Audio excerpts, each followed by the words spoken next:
And then let me also just spotlight. Okay.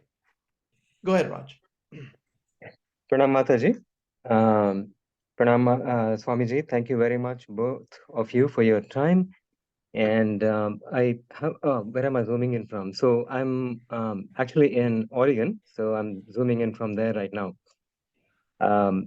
So the question that I had is regarding the japa and meditation with respect to the mantra, especially the japa part. There is some amount of emphasis given to the number of times that this is to be done. In some cases, I've seen and read an importance associated with larger number of times. The question that I had is your take on the larger number being more important vis-a-vis relative to, for instance, the enunciation and the spiritual fervor by which we actually chant each time. Personally, my mental makeup, I tend to err on the latter, which is try to enunciate with fervor rather than meet a count. But there is, as I've been reading, there is indeed an emphasis on the number. Would you kindly give us your take on it? Yeah, that's a very beautiful and practical question.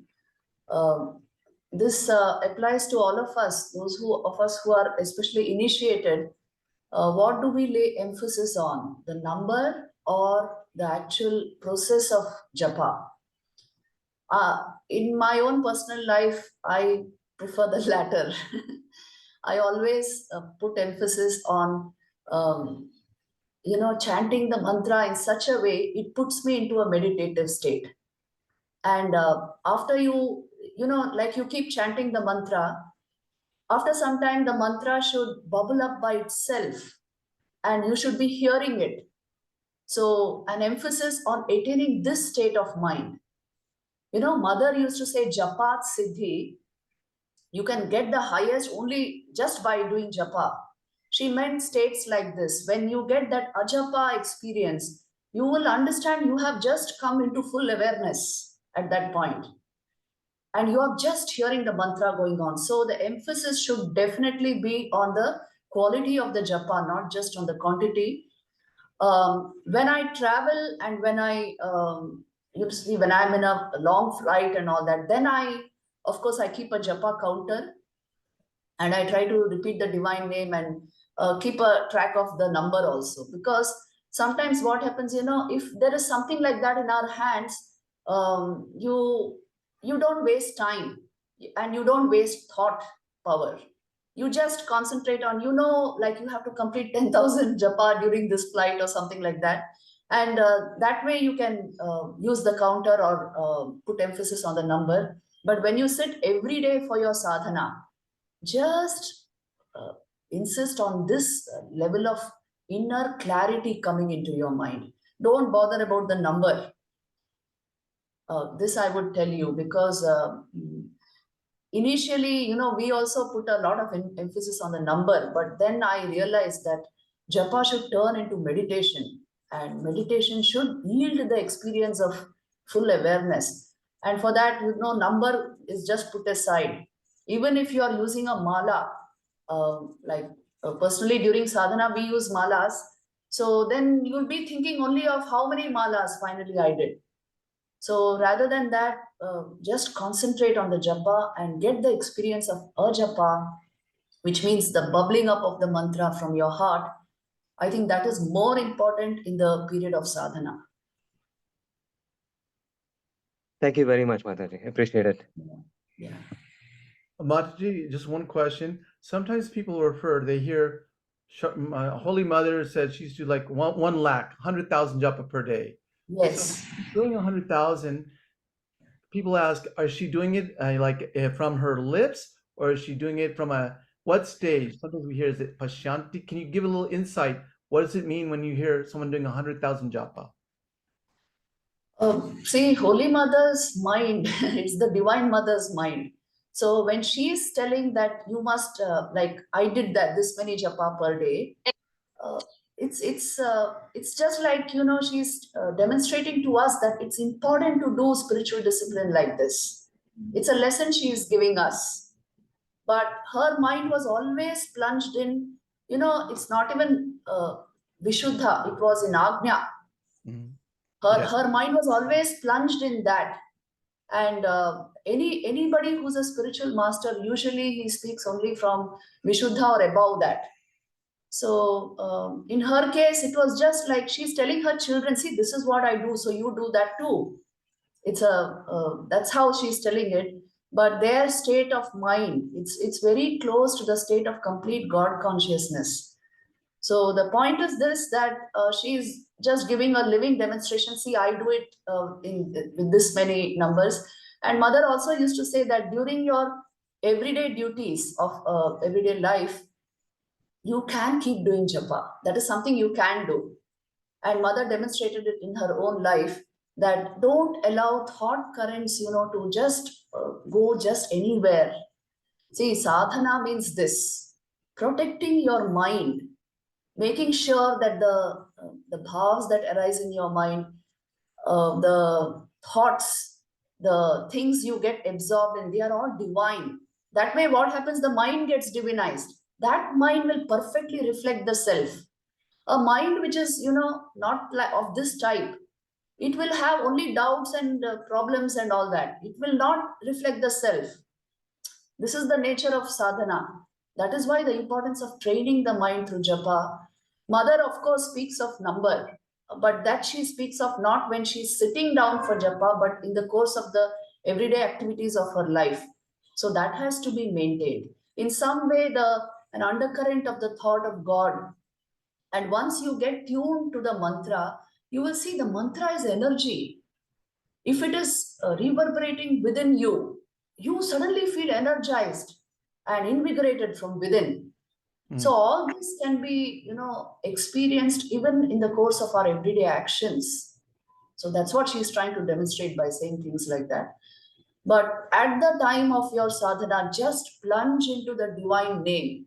When you are sitting down and concentrating, it may be 15 minutes, half an hour, just allow yourself to go deep into the divine name. The divine name itself has intrinsic power.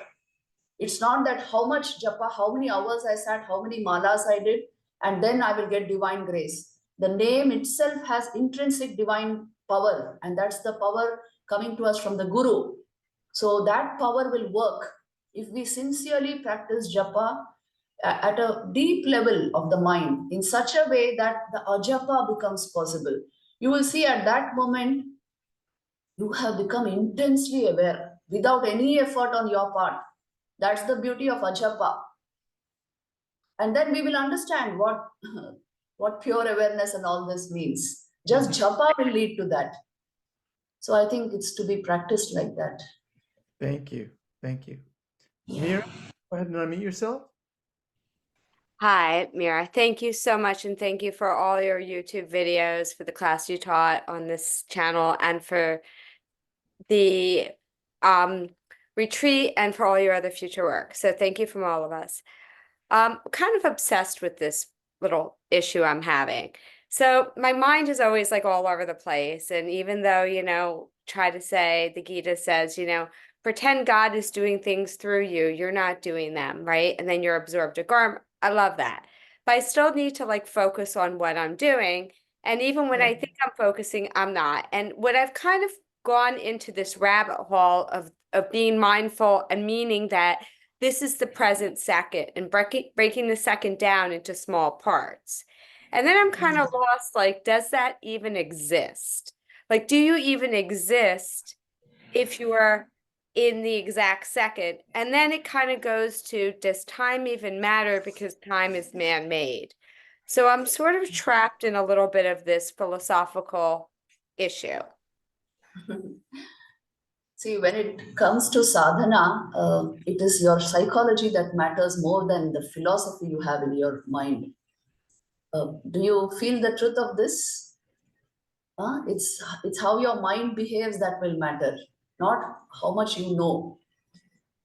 Because at the point of sadhana, if, as you said, if you are just pinpointing your attention to a second, you're breaking down time to the level of seconds, and just you have drawn your attention completely to what you're doing, say japa or meditation or whatever, this will happen. The mind sort of makes way for awareness at that point.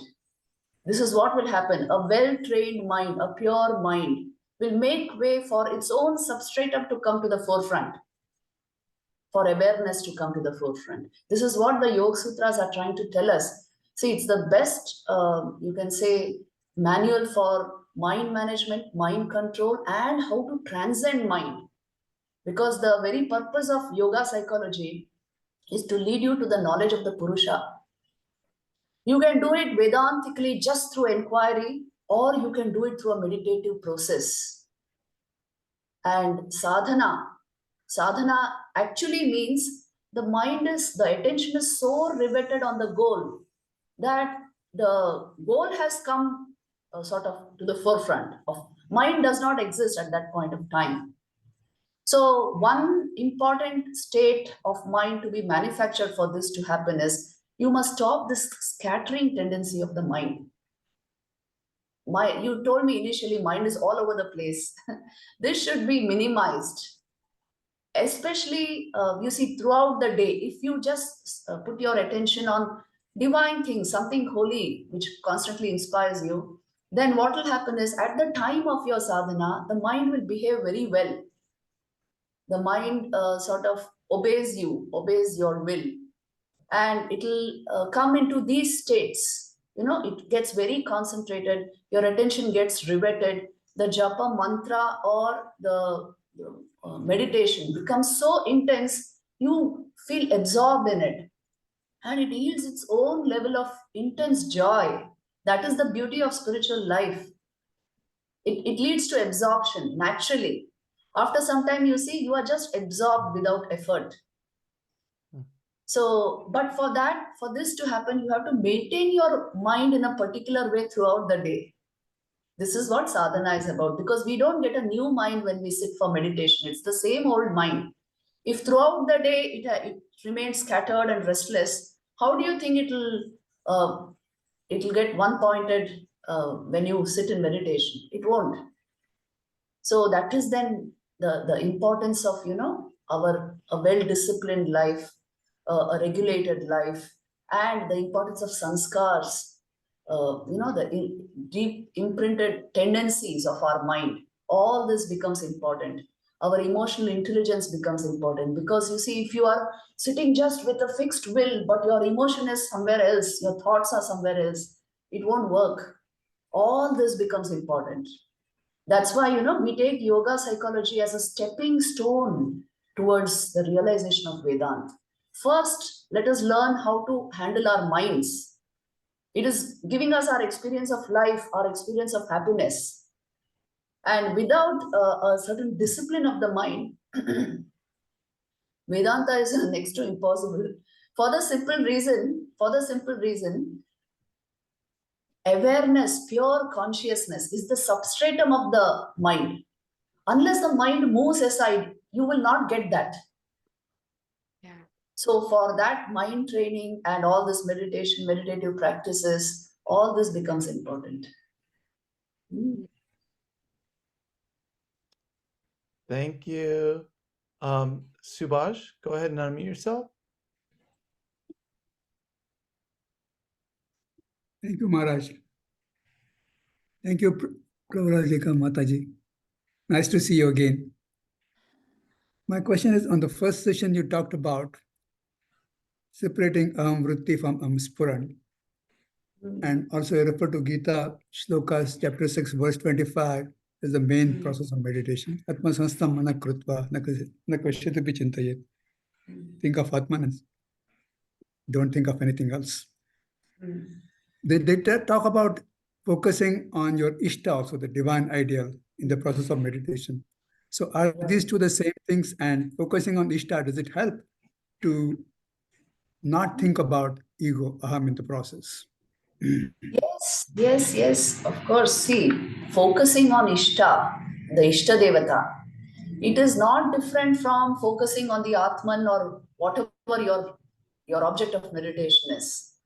You actually cannot focus on the Atman because consciousness unfolds when the mind is in a particular state, when it has moved aside.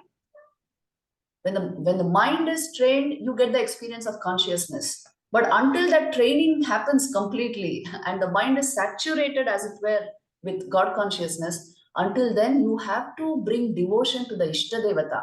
That is why Sakar Upasana is important. If you want a real spiritual experience, Sakar Upasana, Sagun Upasana is important. Look at the life of the masters. At some point or the other, Sakar Upasana, they have laid great emphasis on that. What happens with meditation on your Ishtadevata? Your attention gets trained automatically. Your emotion gets ennobled, transformed into deep devotion. Your entire life energy raises up in worship to the divine. You relate with the divine, you get absorbed in that bhav. It puts you in the bhav of God consciousness automatically. You don't have to struggle with the mind. See, this is the power of devotion and love. You won't have to struggle with the mind if you fall in love with God. What can be more beautiful than that? Tell me. That's the fulfillment, beauty of life. It's the cream of human experience. Never let go of bhakti. You don't know what you're missing if you let go of bhakti, then spiritual life will become so dry. And you won't know how to proceed in sadhana. The beauty of spiritual life lies in the devotion and devotional moods you feel in the course of your meditation. So more and more absorption in the divine, greater and greater, you understand something by God consciousness, which nothing else will teach you. Only meditation will teach you this. And then as we proceed, what happens? The Ishtadevata, you understand, is not different from the reality of your own being. Meditation on the Ishtadevata will put you into his consciousness. Initially, you may be thinking of his physical frame, the qualities of his mind. You may be thinking of these things, the beauty of his bhav, the beauty of his physical form. You may be thinking of these things, but what it does to you by doing that constantly, it removed your mind from engagement with other things, yes, other objects, naturally, and it riveted your attention and it absorbed you into him. Now, getting absorbed in even the physical form of the divine, that itself means getting absorbed. It will lead you into absorption in his bhav. See, this is what happens. His bhav is nothing but Brahman. It is nothing but God consciousness. He is God. He lives in the consciousness of Brahman. So it automatically puts you into that. You don't have to do anything else if there is bhakti. No, it's a direct, most natural path. Just get absorbed in Thakur. I gave this during the meditation which we did in Asilomar on Sri Ramakrishna. I said this, just concentration on the physical form of the deity, of the Ishtadevata, will put you into his state of consciousness. Try this out and see how simple, natural, and it's obvious in that state. You are no more struggling with the mind or with distractions or with body consciousness. It can never happen in that state. That's why devotion is really, I would say it is the cream of the spiritual experience. You must get that devotion sanskar. Vedanta and all this will become that easy then. If you go purely by logic and inquiry, that is also a path. But it's because we are intellectually trained that that kind of path appeals to us. But don't ignore the heart and the emotion. That's a huge part of you. Otherwise, many difficult things can happen in spiritual life. You gave your mind to Vedanta, you gave your heart to somebody else. This can happen. So that's why Sakar Sagun Upasana brings everything together. Let us worship God as he manifests, so that meditation will take us to the unmanifest. This is the general scheme given to all aspirants. I hope this helped you. Yeah, Mataji, one question that sometimes comes up is that from the Jnana perspective, the bhaktas they'll hear that you meditate on your Ishtadevata, and then they'll say the form, then like in Sharda, does the form dissolve into the formless? But then they'll say like, but they want to keep their Ishtadevata in their heart.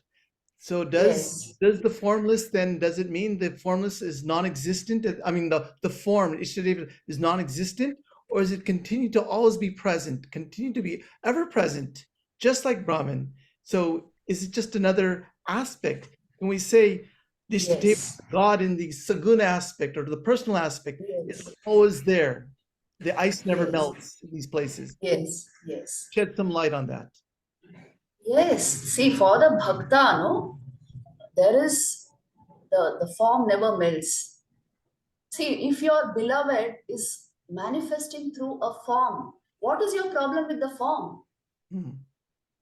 Tell me, even if you're aiming only at Brahma Jnana, but Brahman is manifesting through this beautiful divine form, which is so perfect, radiant with love, compassion, holiness, so much love. You see, the people who were in the presence of Thakur and Ma, they experienced a transcendental love and attraction towards them.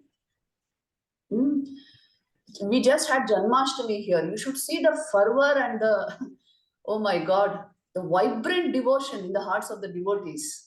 What is it that makes the form so attractive? It is because the divine is shining through that. The divine is shining through that. Why should the form be a problem at all? So for the bhakta, he never actually bothers about the formless. See, this is the way of devotion. The form is so beautiful, so attractive, and it just absorbs the mind. It satisfies the heart. It fulfills you completely. Why bother about the formless? This is the standpoint of the bhakta. Yes. And Sri Ramakrishna says, so for the bhakta, there are places where the ice does not melt. Thakur used to give this example that you see there is a vast expanse of water and like there's an ocean, say, and then there are icebergs in that ocean. But when the sun rises, the iceberg melts back into the ocean. So also the divine, his Brahman is a vast expanse of consciousness, but he takes forms. Like the ocean water condenses into an iceberg, like that he condenses into a form.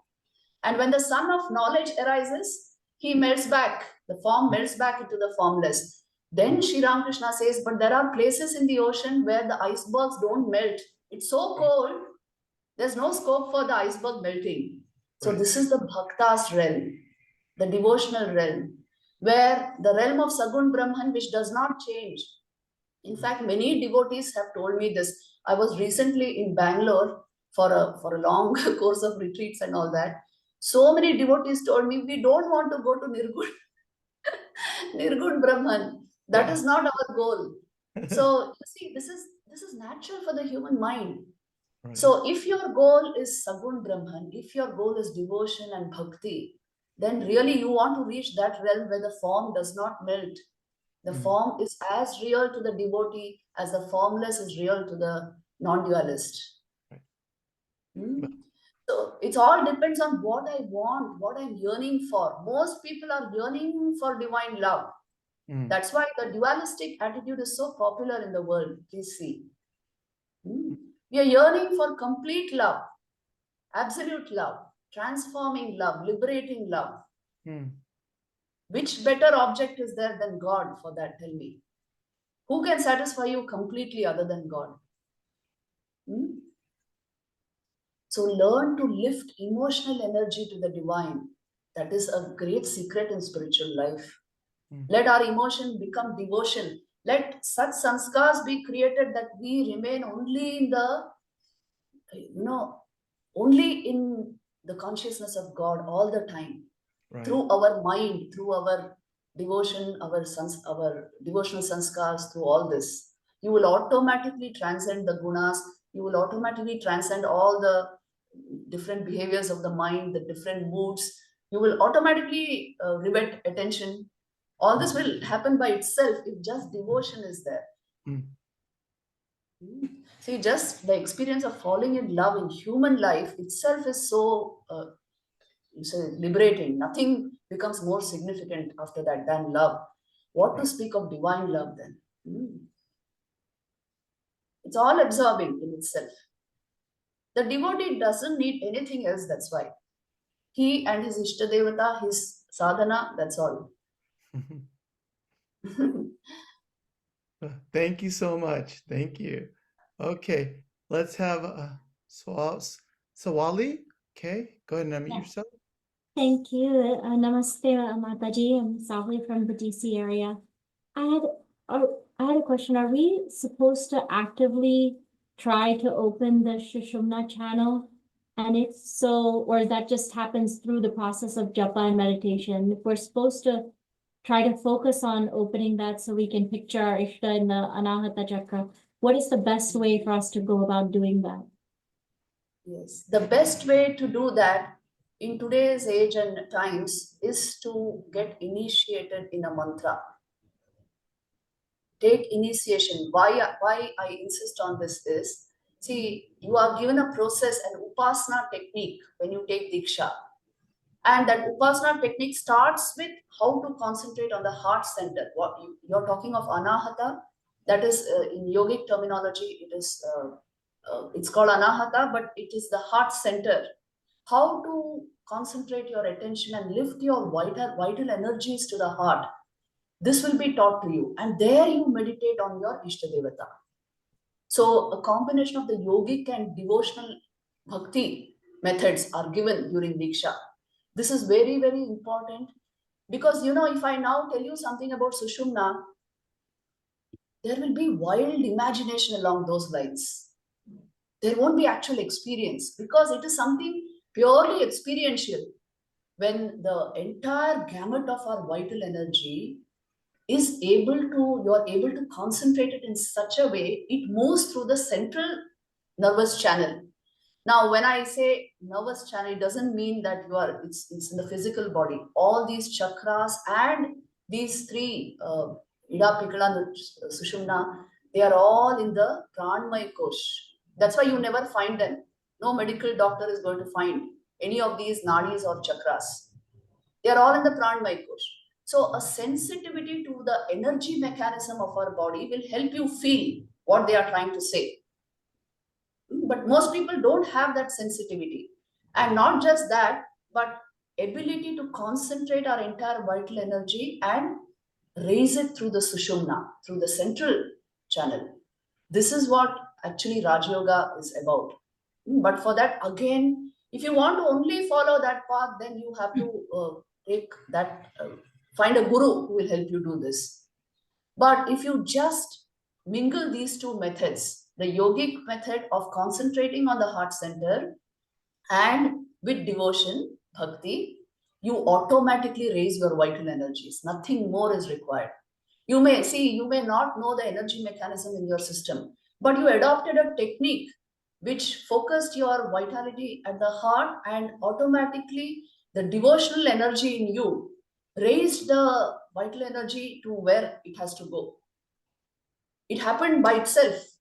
So it's a safe technique. That's why Diksha, initiation, is important. If you have not taken it, please take it. And then just follow what the Guru says. You will automatically achieve the realization which Rajyog promises, the energy going through Sushumna and all that. If you try to do it by without a technique, without an inner, upasana, and just by thought, it won't happen. I can give you a lot of information on Sushumna, but is it going to help your energy rise? Here, experience becomes important, sadhana becomes important, and that is why adopt a technique. Any technique will tell you how to concentrate on the heart center. So automatically, when you put attention there, your vital energy will not go to the lower centers. Your energy is in the process of getting raised towards the highest. And it has to be kept active for many, many, many years for it to become, awakened completely. So it's a complete course. That's why Diksha will help you bring all this into your life naturally, automatically. Just follow the Guru's words. Mm. Thank you. Can I have Sunita? Go ahead and unmute yourself. My bread's ready. Oh, good. I really do need to get that into you as quickly as possible. Sunita? Yes. Namaste. Namaste, Swamiji. Yes. Would you like to have your camera so she can see you? And please don't lower your hand. So it's easier for her to talk, Mataji to talk to you. Otherwise, if you lower your hand, then we can't find you. Okay? Yeah. Namaste, Mataji and Swamiji. It's great to connect back with you after the retreat. So I have a small question, Mataji, about Chandi Saptashati and Bhagavad Gita. So is it a mere coincidence that both Chandi Saptashati and Bhagavad Gita have 700 shlokas in them, or is there more to it? And my second part of the question is, while there seem to be minimal to no restrictions when we chant Bhagavad Gita, but somehow Chandi Saptashati, we hear many restrictions and rules. So as a beginner devotee, like if somebody wants to even study Chandi Saptashati, what are the basic rules to be followed, Mataji? So we are having a Chandi retreat now in a few days' time. Oh, that's nice. Yeah. But here, they don't record it properly. So I don't know how much of it you will get on YouTube. But anyway, let's focus on your question. See, the Chandi comes in the One second. Markandeya Purana. Sunita, can you mute yourself because you have too much background noise? Okay, thank you. Yeah. Well, it's somebody else then.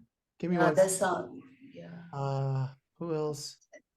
Angela, Rob, thank you for inviting us into. Mira. Okay. Okay, now we go. Sorry. Go ahead. Yeah. Chandi comes from the Markandeya Purana, and Bhagavad Gita is part of Mahabharata. They are two different scriptures, and the context is completely different. But it could be just a coincidence that there are the shlokas that many in number. Anyway, regarding Chandi, why there are a lot of restrictions is for this simple reason. You see, the Shakta philosophy believes everything in this universe, everything, all objects, all people, animals, plants, everything that you see manifest in this universe is the Divine Mother. It is Prakriti. It is Parinamavad, you should remember, in Sankhya philosophy, which means the Divine Mother has become all this. In Shakta philosophy, we don't take it as this is an appearance in Brahman. This is a real appearance of Mother. The Divine Mother has become all this, which makes everything sacred, which makes everything, it bears her touch. And that book, Chandi, that is also then verily the form of the Divine Mother. So how will you handle it? That is why then all this becomes important.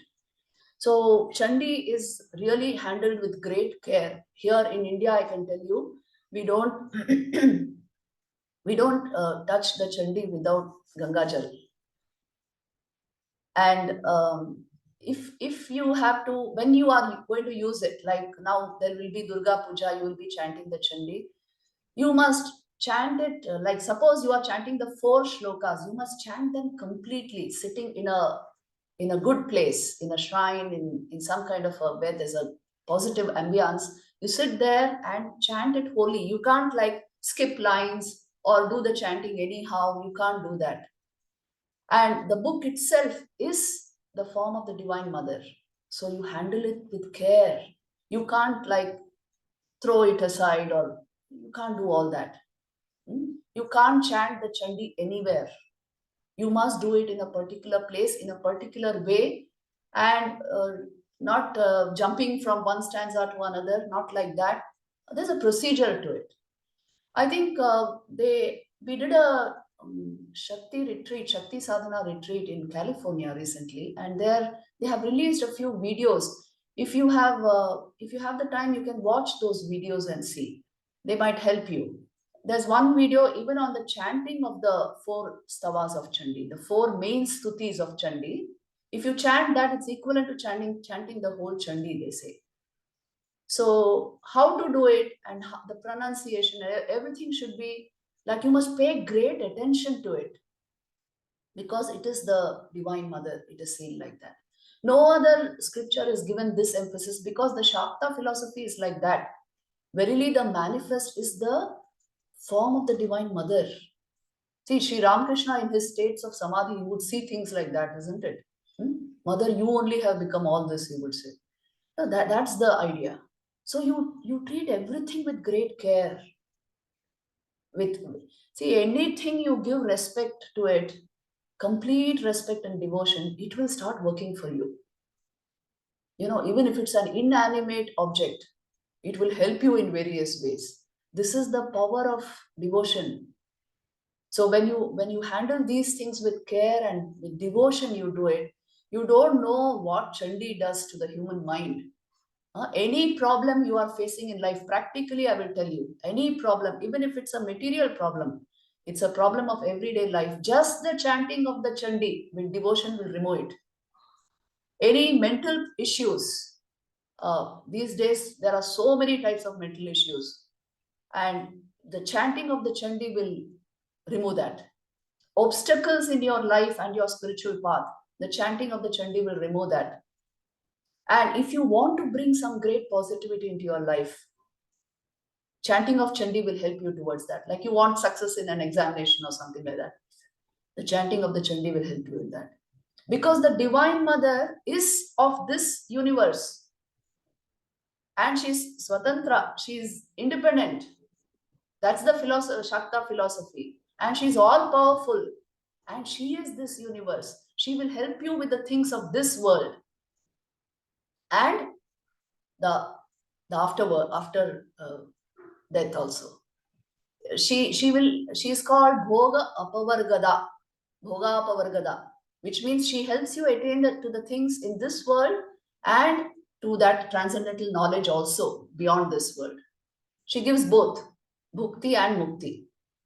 So just see our mind, unless it is brought to a state of deep harmony with its surroundings, it cannot transcend itself. So you see, you require Shakti sadhana. All these philosophies and sadhanas are important. Because unless the mind is in a particular state of harmony and peace, it will not move aside and help you gain the highest knowledge. This is the simple truth. So then all this becomes important, especially during Durga Puja, during those 4 days, Shashti, Saptami, Ashtami and Navami, be sure to chant the Chandi. You will see it for yourself. All the obstacles and difficulties that you have in life will just move aside by the power of the Divine Mother. Thank you. All right. Suni, go ahead.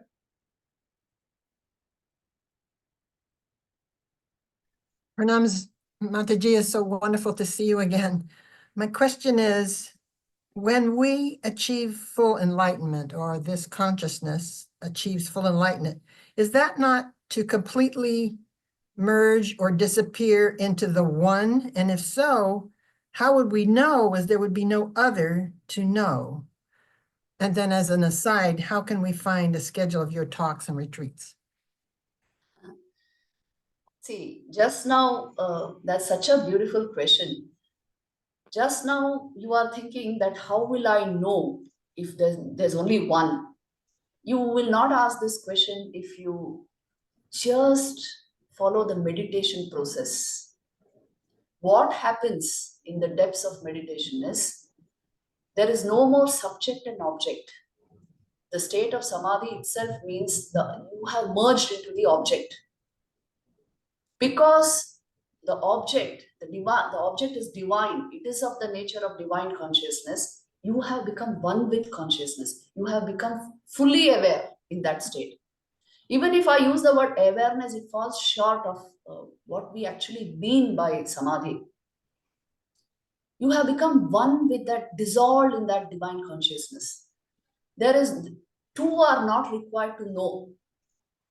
if you merge into the object, that one and on whatever remains over gives you complete bliss and knowledge.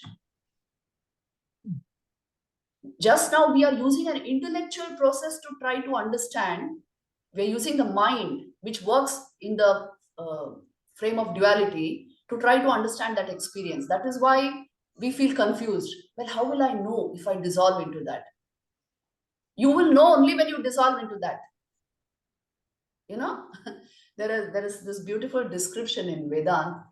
It is called Tatastha Lakshana and Swarupa Lakshana, which means, now suppose you are on a beach, and I tell you to describe the water. How will you describe it? The ocean expanse spread in front of you. How will you describe it? You'll say, wow, it's blue, it's beautiful, it's infinite, it's huge, and it's glimmering in the sunshine. This is how you would describe it. But if I asked you to enter the water and then describe the ocean, you will describe it in terms of the actual water, you know, how it feels to you. Samadhi is like that. When you enter the state of the divine consciousness, pure consciousness, then only you know. Until then, it's only your mind trying to make some sense of what is happening between the subject and the object. Tell me, which is more powerful? You can describe the ocean best when you have entered the waters. Yes. Yes. Yes. So meditation is the way. That is why you see, for a very qualified aspirant, please know this, for a very qualified aspirant, just inquiry can put him into that state. But for most of us, with our overactive minds, and the minds have all kinds of tendencies, that is why training in meditation is the way. You must combine the two. Inquiry and meditation is the way. And bhakti must be a large part of our spiritual practice, because we have a huge emotional component in our mind. So how can you ignore that? So you see, all the yogas are important. Please know. Thank you, Mataji. And where do we find a schedule of your talks and retreats? Well, many of the things which I do here are not recorded because here sometimes they are very poor in recording. So I can't give you a schedule of my talks, but I can direct you to the Vivek Vani YouTube channel. Subscribe to Vivek Vani, you will get almost all of my talks, because they keep taking out talks from here and there and putting it on that channel. It's called Vivek Vani YouTube. Okay, thank Lovely. you so much. Namaste, Mataji. The beautiful walking meditation and sitting there in meditation was just absolutely wonderful. You know, sometimes I wonder in meditation, the breath, it's almost like it interferes. And I want, you know, just to make it, let that go, let it subside. There are some days it happens much better. And some days then the attention gets drawn. And then when I'm chanting the japa and going into, you know, after japa itself, going into the imagination of it, then I feel, oh, I have to do it at the end of my exhalation. And somehow it interferes. And I want to know how I can just let that subside. You mean the questioning of your mind? No, the breath. It's like I'm chanting my japa, and then I feel like, okay, by the time I come to the end of the chanting of the japa, I've got to now be able to silence it into the imagining of it. And then I have to go back. But I realize then I'm, you know, it becomes a little bit of a game sort of with the breath. And I don't want that to happen. Some days it goes very beautifully. See, this is what I do. When it comes to breathing and how you synchronize that breathing to the japa process, actually, this is very important. If you have read Swami Shraddhananda's book, Seeing God Everywhere, he speaks of this in that. So this is very important. But if you keep paying attention to the breath only, then it won't work.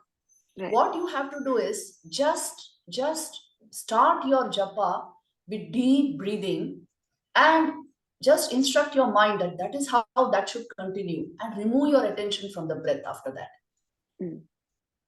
Then just focus on the mantra bubbling up in your heart. Just focus on the form of the divine, which the mantra indicates. You must be initiated in with one particular chosen deity. Just bring that form into your mind constantly. Now you're meditating on the form and hearing the mantra. Don't bother about the breath. The breath will go on automatically as it should. Only if the mind suddenly shakes and becomes restless or goes here and there, then again you can pay attention to the breath. But it won't happen. With training and practice, you see, all that those things don't happen. Then it's only about absorption and deeper absorption and deeper absorption, and tears welling up in your eyes, and you feel one with the deity, a totally renewing, rejuvenating inner experience. That is what meditation does. So focus on that alone. Let that happen. Every bout of meditation, it is totally refreshing to your entire system. See, the beauty of meditation and a real spiritual experience is it impacts the panchakoshas. All the 5 koshas will get refreshed. Yeah. But just rationalizing and logic and all this will impact only manomaya kosh. But a really meditative process, a real spiritual experience in the course of that will rejuvenate the entire system. It will impact the entire system. The purpose of all practice is this only. Even in Vedantic inquiry, the inquiry should be made in such a way that the experience is got. There you don't even call it experience. No, it's a realization, because truth is already there. Yes. Yeah. Thank you, Mataji. Remember your words. Thank you. Thank you. Brinda, where are you zooming from? Unmute yourself. I'm from San Diego. Okay. You know me, Swamiji. Yes.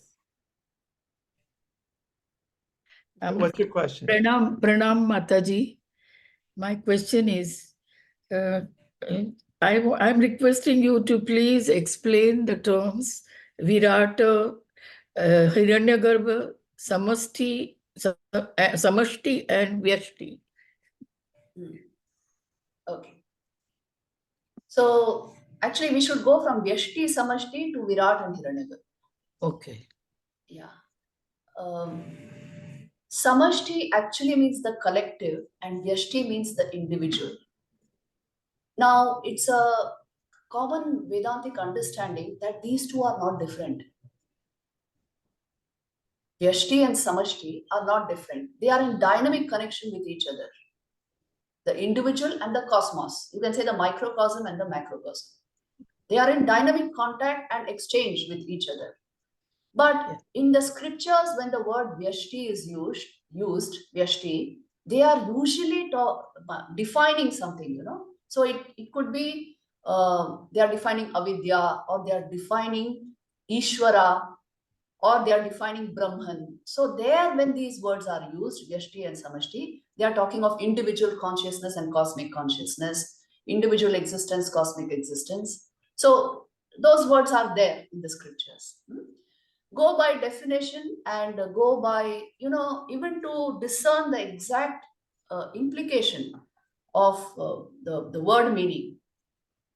A very concentrated attention you have to pay. What they mean by individual consciousness, what they mean by cosmic consciousness. So that's how you must understand the contextual meaning of Vyashti and Samashti from the scriptures. And then when it comes to third is, what did you say? Virat and Hiranya. So Virat is that expression of Brahman which is manifest in this world as everything, all beings. Okay. They are, in human parlance, in Indian languages, the word Virat means actually everything that is manifest in this world.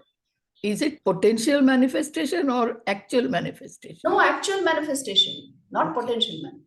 It is actual manifestation. Virat means literally everything.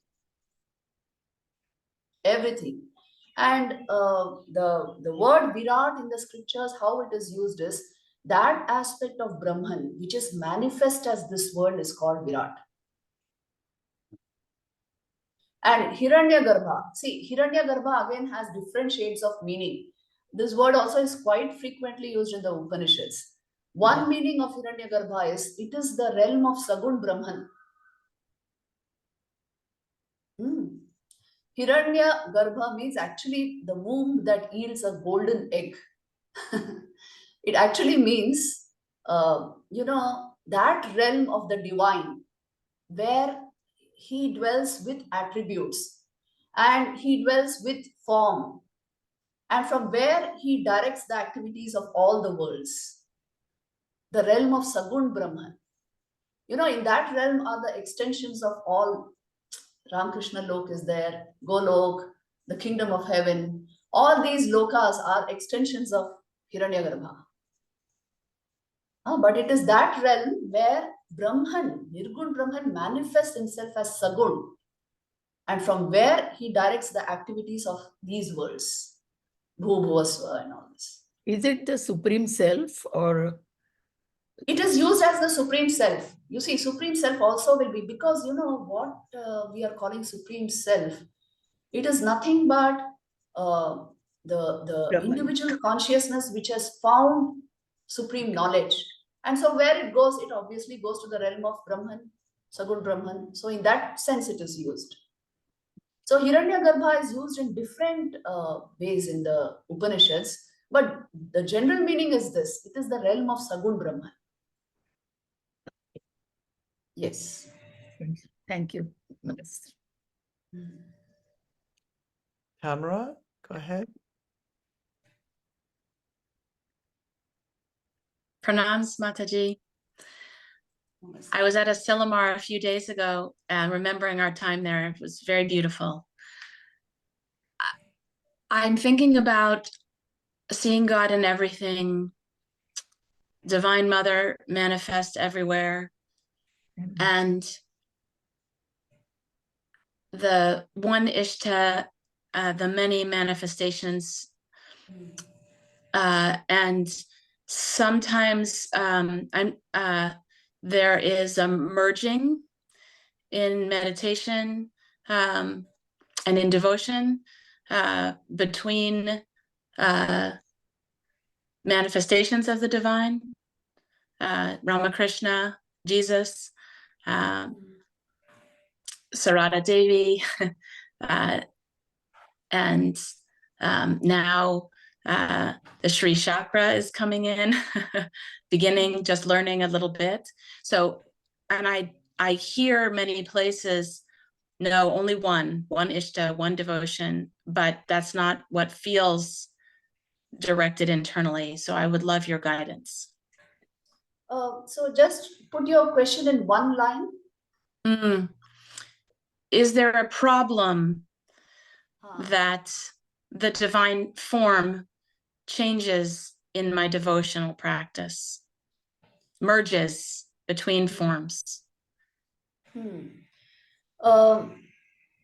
Generally, when it comes to practice, your love should be directed towards one. You may like aspects of the other deities also, but the heart's devotion should go towards one. Then only that concentrated, transforming love is possible. So if you have many Ishta Devatas, then this happens. Okay, sometimes you're attracted towards this, sometimes towards that. But for sadhana, in the life of sadhana, it is one and one alone.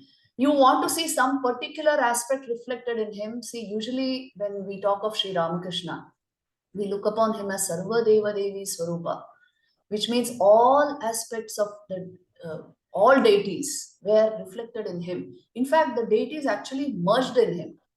See, he had the vision of Sri Ram, Krishna, Mother Sita, they all merged into him, into his body, which means he is that which holds infinite potential for manifestation as divine forms, of divine forms.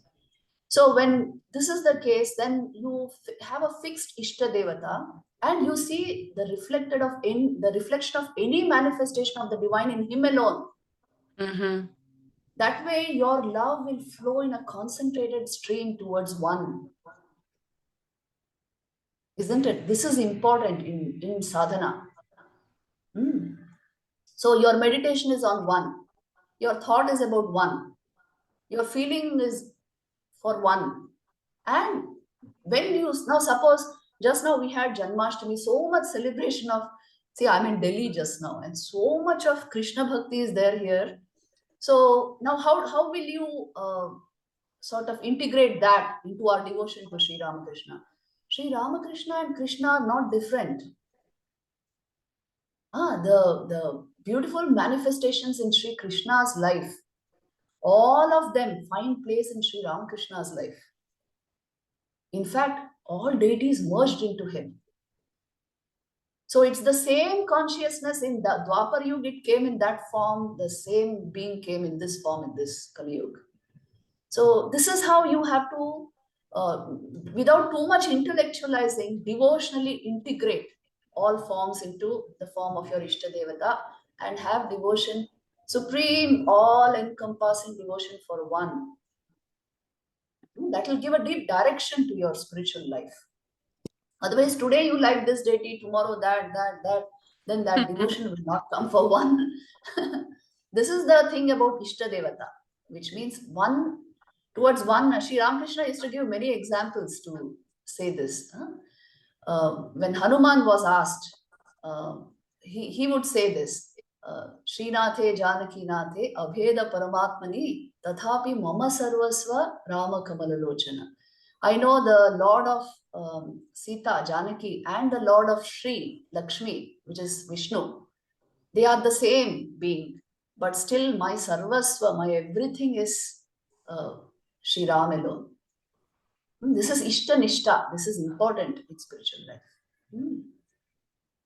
Yes. Thank you. Dinesh, so now we only have so two more, Laura and Dinesh, because we have time now. We want to respect Mataji's time. Pranams Mataji. Having lived in the convent and obviously in community, I'm just wondering, how did you navigate interpersonal conflict in a situation that's so close like that?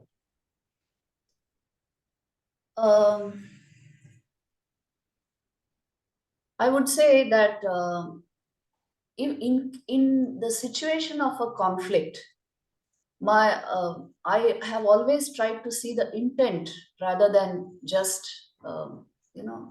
whatever triggered a conflict. I have always tried to understand the mind, which whatever the situation, and very sympathetically I have dealt with everyone around me. So I am not given to anger and any of that kind of emotion, generally I am not given to that. And I have seen this, that if you have a deep inner life, outer circumstances don't matter much. No matter what is going on, you can always, there's a sacred space in our heart. You must be able to withdraw there and refresh yourself there throughout the day. It is really like Ganga Snan if you dive into the self. And if you can do that, you are able to face a whole lot of conflicting situations around you with great maturity, so that you don't react, you don't mess up the situation further. Because always you see in a community life, different types of minds are working. So there can be always, but we can make sure that conflicts and any kind of negativity doesn't escalate due to our reactions. And things fall in place if you have a deep inner life. Sri Ramakrishna says this in the gospel. He says everybody sort of loves you if you just have devotion to God. everything will fall in place. He says even a wicked man will fall in place, like he will support your cause. He says even the wife can be very supportive if you have devotion to God. He uses such language because what he means to say is in any situation, things will fall for you if you have fallen for God. Because they will understand that in community, this is how it works. So don't worry, just deepen your inner spiritual life. Things will fall in place. Thank you, Mataji. Thank you. Laura, go ahead and unmute yourself. Pranams, Mataji. Good to see you again. My question is a sort of a continuation of Tamara's question. I received an initiation last year. Prior to that, I was instructed to focus on my chosen ideal in my heart center. And I developed my sadhana around a particular ishta. Then upon receiving Diksha, the japa and the form the Guru gave was not the same. And I've struggled because I had developed my sadhana and a relationship with this ishta. And now I struggle, I feel like, to focus on the form given in Diksha feels forced to me because I already had this relationship. And so I struggle with that. And I'm not sure, I don't want to go against the direction of the Guru. Yet I feel sort of torn between the forms, knowing that the forms are all the one. Does that make sense? Yes, yes. Many devotees tell us about this. See, it is the nature of the human mind to love one object, one form. And after Diksha, many people might not have read much about Sri Ramakrishna, might not have had like kind of close relationship. They have never prayed to Sri Ramakrishna. So then they suddenly feel, how can I start meditating on this form which your mind has not conceived of that form as yet. And then the Guru gives you that particular form. Now what do you do? See, that is why it is important to know something about Sri Ramakrishna before initiation. That is very important. Knowing whose name you are going to chant all your life, knowing something about that person becomes important. So usually it is recommended that you do some amount of reading, at least Gospel of Sri Ramakrishna you must have gone through. So it is important to know the mind which we are worshipping.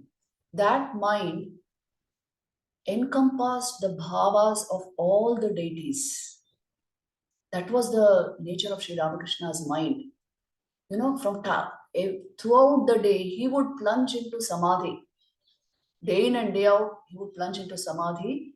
How he would plunge into samadhi? The least suggestions of God consciousness, of some deity, and he would be in samadhi. Either he saw somebody standing in the pose of Krishna, or somebody chanting the name of Mother Kali, or just the sight of the Charanamrit of Mother Kali's puja would put him into that state. Which means what? All the bhavas of all the gods and goddesses. He's a kind of, he, in his mind, all those bhavas exist. So when you relate to him through the Diksha, through the mantra, you are automatically relating with all divine bhavas. I don't know how to translate this word bhava in English. You are, what it means is, every deity, every god, goddess, you will find it in the person of Sri Ramakrishna. So you look upon him like that. Suppose now today you're very, very attracted towards, say, Devi or Krishna. How will I look at it? I will see that same Krishna merging in Sri Ramakrishna. And I continue my Upasana technique. Whichever deity invokes your love, see, the way of love is not the way of, intellectualizing and analyzing and knowledge. The heart knows no logic. When you fall in love, it's not about any intellectual process. It's just that is so attractive to you at that moment. You can't take your eyes off it. So when you fall in love with any deity like that, you must find place for that in Sri Ramakrishna, because you have already been initiated. The two are there, bhavs are not different. In the image of Sri Ramakrishna, in the person of Sri Ramakrishna, all deities merged. So it's the same thing. Only our mind is not used to seeing things like this. And that is why we feel, oh, I'm more attracted towards this form. And how can I meditate on that form? It will be able to meditate if you merge that into this. Help your mind do that. It's the same thing. And still if it says, no, but today I want to meditate on that, then go ahead and meditate on that. You will see you come to the same state of consciousness that you get when you meditate on Sri Ramakrishna. But it is always better to merge the deity into your Ishtadevata. The purpose why one Ishtadevata is given is that your meditation process becomes easy for you, not more difficult. So get into it once after reading about Sri Ramakrishna. This is important. After knowing something about him, then this kind of conflict will not happen. Yeah. Thank you. I want to respect your time. There's one more question. You want to take one more question? Okay. Nilay, go ahead.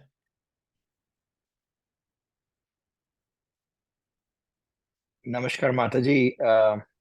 Thank you for taking the question.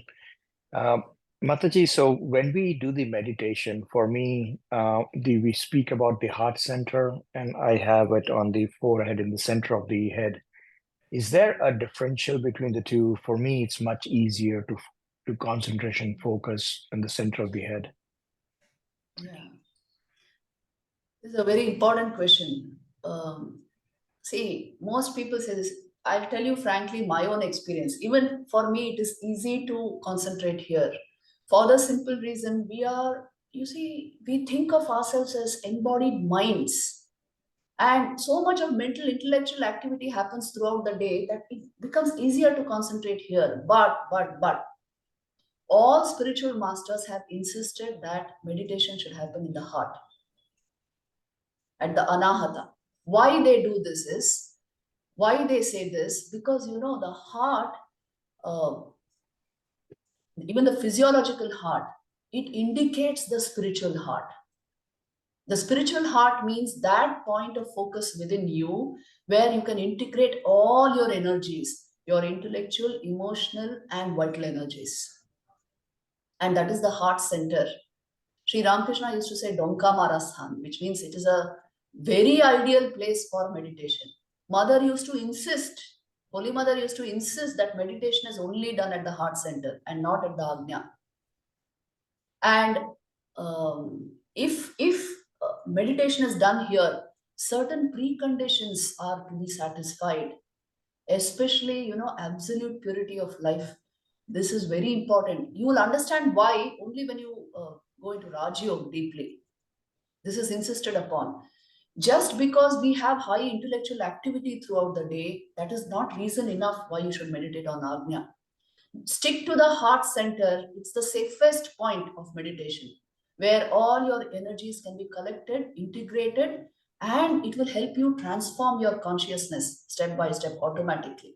Although it may be easy to concentrate here, it is important to concentrate at the heart, because just go by faith during the practice, because Sri Ramakrishna and Mother have both spoken about it. For those who concentrate only on the Ajna Chakra, Raj Yoga insists that absolute purity of life and mind. They insist on that. And how many can, actually follow that kind of a lifestyle? That's why. And Mataji, to focus on the heart center, is that a practice also? You just continue putting the focus on there, and that it will develop? Yes, as you keep doing day by day, day by day, day by day, it becomes easier. Even Ramana Maharishi used to say this, that the spiritual heart will just open up as you keep concentrating there.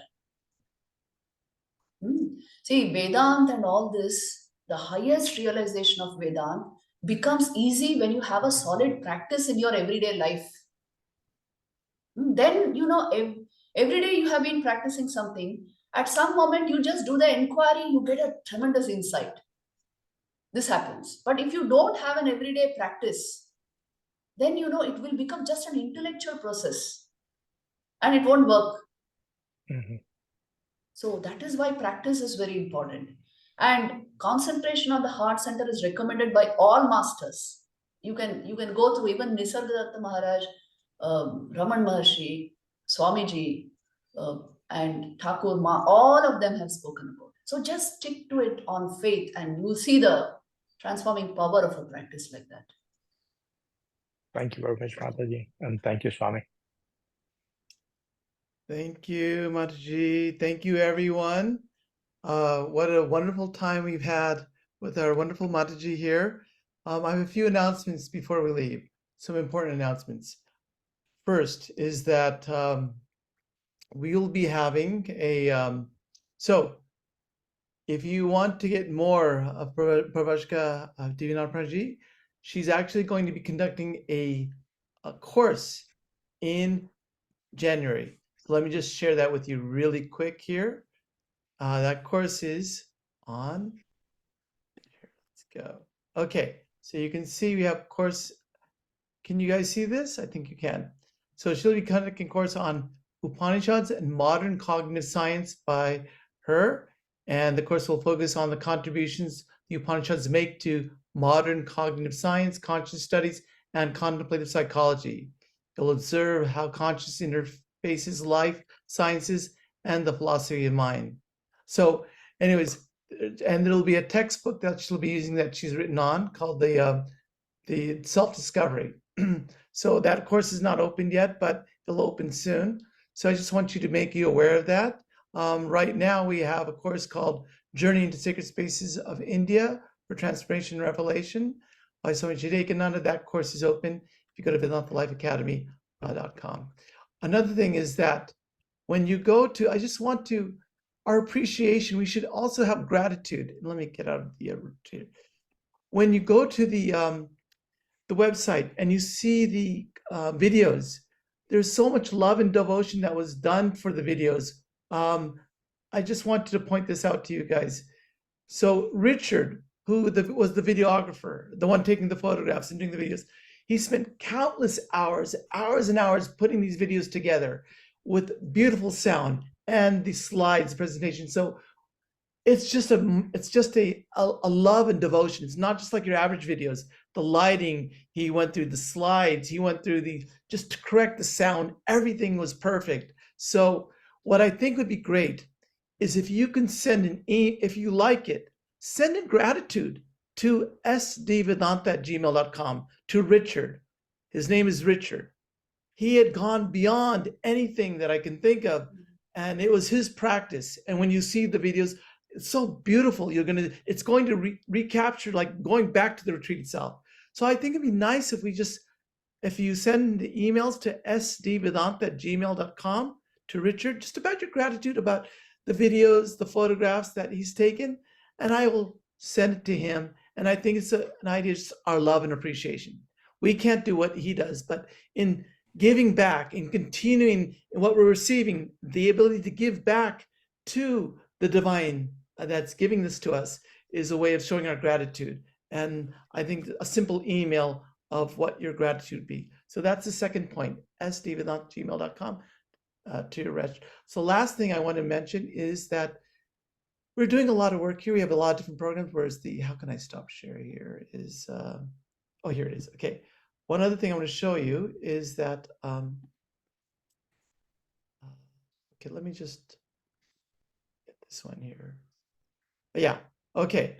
So this has not been announced yet. I just got speakers. You know, we are going through a time of political turmoil in the United States, especially.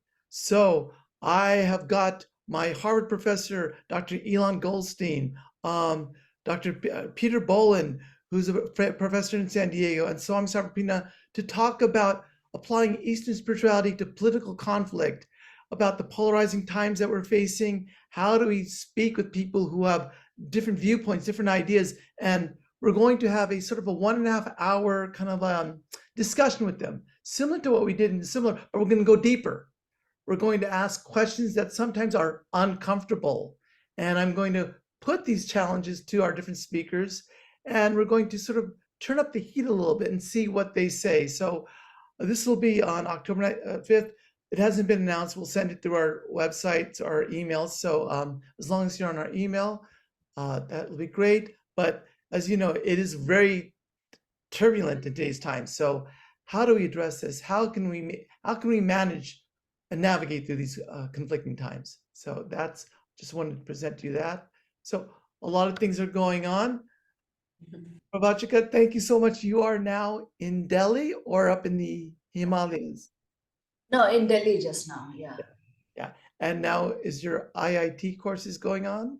The IIT Mandir course is going on. Okay, all right. So she's very busy, but she gives time to spend to us, and we're so thankful for the amazing retreat that she presented us with, and also just her constant presence. We really enjoyed your presence, Mataji, and we're just so thankful. Our gratitude to you for just shedding your light, your wisdom, and for making us feel very uplifted. So thank you so much for everything. Would you like to just end with the closing chant? Who, me? Yes, you, yes. Which one should we chant? Whatever you like. Purnamada Purnamida. Om Purnamada Purnamidam Purnat Purnamudachyate Purnasya Purnamadaya Purnameva Vashishyate. Om Shanti Shanti Shanti Hari Om Tat Sat.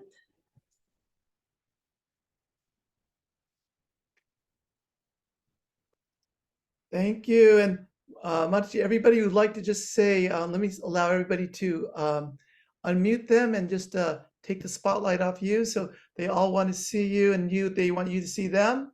So thank you. And if you want to say, you can just say your gratitude to Pravrajika Divyanandaprana now. You can unmute yourself if you like. 1 second. Ask all to unmute. Okay. You can unmute. Thank Thank you. you, Mataji. Mataji. Thank So much. Thank you, Mataji. Thank you, Jai Mataji. Ma. Jai Ma. Jai Ma. That's okay. Jai Ma. Thank you, everyone. We'll see you soon. Jai Mataji. In a few weeks. Crispin in a few weeks. Jai Ma. Jai Ma.